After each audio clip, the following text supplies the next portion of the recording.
दूर किसी गांव में एक मूर्तिकार रहा करता था।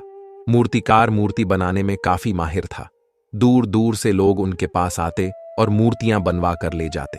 एक दिन मूर्तिकार एक जंगल से गुजर रहा था। तभी उसने रास्ते में एक बड़ा सा पत्थर देखा और उसके मन में ख्याल आया, क्यों ना मैं इस पत्थर की एक मूर्ति बनाऊं।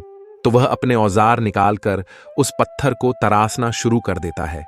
छेनी हथौड़ी से जैसे ही वह उस पत्थर को मारता है तो उस पत्थर में से आवाज आती है कि मुझे मत मारो, मुझे बहुत तकलीफ हो रही है, मुझे दर्द हो रहा है। पत्थर के मुंह से ऐसा सुन वो मूर्तिकार डर जाता है और अपने औजार लेकर आगे की ओर चल देता है। थोड़ी ही दूर वह जैसे ही आगे जाता है तो उसे एक और बड़ा सा पत्थर नजर आता है। बड़ा सा पत्थर देख फिर से उसके मन में ख्याल आता है कि इस पत्थर की एक बहुत ही खूबसूरत मूर्ति बनाई जा सकती है। वो अपने औजार निकालकर उस पत्थर को भी तराशना शुरू कर देता है। उस पत्थर को भी दर्द होता है, तकलीफ होती है, लेकिन वो पत्थर कुछ नहीं बोलता, चुप रहता है। थोड़ी देर उस पत्थर पर काम करने के बाद वह मूर्तिकार उस पत्थर की बहुत ही खूबसूरत भगवान की मूर्ति बना देता है। मूर्ति देखने में बहुत ही अच्छी लगती है। वह सोचता है कि क्यों ना मैं इस मूर्ति को अपने साथ ले जाऊं, लेकिन वह ऐसा नहीं कर सकता था क्योंकि उसके पास उस मूर्ति को रखने के लिए जगह नहीं थी। फिर उसे एक बड़ा सा पेड़ नजर आता है। मूर्तिकार उस मूर्ति को पेड़ के नीचे रखकर अपने गांव वापस चला जाता है।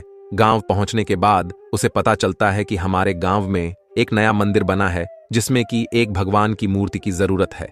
कुछ लोग उसके पास आते हैं और कहते हैं कि तुम बहुत ही अच्छी मूर्ति बनाते हो, तो हमें भी एक भगवान की मूर्ति बना दो। तो मूर्तिकार लोगों से कहता है कि मूर्ति बनाने की क्या जरूरत है, अभी जब मैं जंगल से वापस आया तो आते समय मैंने बहुत ही सुंदर मूर्ति बनाई है। तुम थोड़ी ही दूर इस रास्ते से जाऊं, तुम्हें एक पेड़ के नीचे भगवान की मूर्ति दिख जाएगी। उस मूर्ति को लाकर उसकी स्थापना मंदिर में कर दो। कुछ लोग उस मूर्ति को लेने के लिए जाते हैं और मूर्ति को लेकर आ जाते हैं।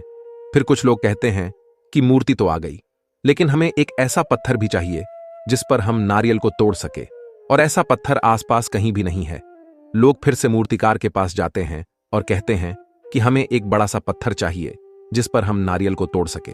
मूर्तिकार उनसे कहता है कि जहां से तुम ये मूर्ति लेकर आए हो वहीं से जब तुम थोड़ा आगे जाओगे तो तुम्हें एक बड़ा सा पत्थर भी नजर आएगा, उसे तुम नारियल तोड़ने के लिए इस्तेमाल कर सकते हो।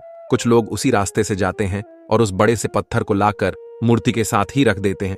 दूर दूर से लोग उस मूर्ति के दर्शन करने आते और नारियल साथ राखे पत्थर पर तोड़ते। फिर एक दिन दोनों पत्थर रात को बात कर रहे थे जिस पर नारियल फूटते थे। वो पत्थर भगवान वाले पत्थर से कहता है कि भाई तुम्हारी जिंदगी कितनी अच्छी है, लोग तुम्हारी पूजा करते हैं, तुम्हारे ऊपर हार चढ़ाते हैं, और मेरी जिंदगी देखो, जो कोई आता है वो मेरे ऊपर नारियल पटक कर मारता है। तो भगवान वाले पत्थर को हंसी आ जाती है। वह नारियल वाले पत्थर से कहते हैं कि अगर जो दर्द उस दिन मैंने सहा था, अगर वो दर्द उस दिन तुम सहन कर लेते तो आज मेरी जगह तुम होते और तुम्हारी जगह में होता। दोस्तों, इसी तरह हमारी जिंदगी में भी होता है। हमारी जिंदगी में भी दुख होता है, तकलीफ होती है, दर्द होता है। यदि हम इन सबको सहन करके आगे बढ़ जाते हैं तो लोग हमारा सम्मान करते हैं, और यदि हम इन सब के आगे हार जाते हैं तो लोग हमें ठोकरें मारते हैं। उम्मीद करता हूं कि यह कहानी आपको पसंद आई होगी। अगर आपको यह कहानी अच्छी लगी है तो कमेंट कीजिए और हमारे YouTube चैनल को भी सब्सक्राइब करें।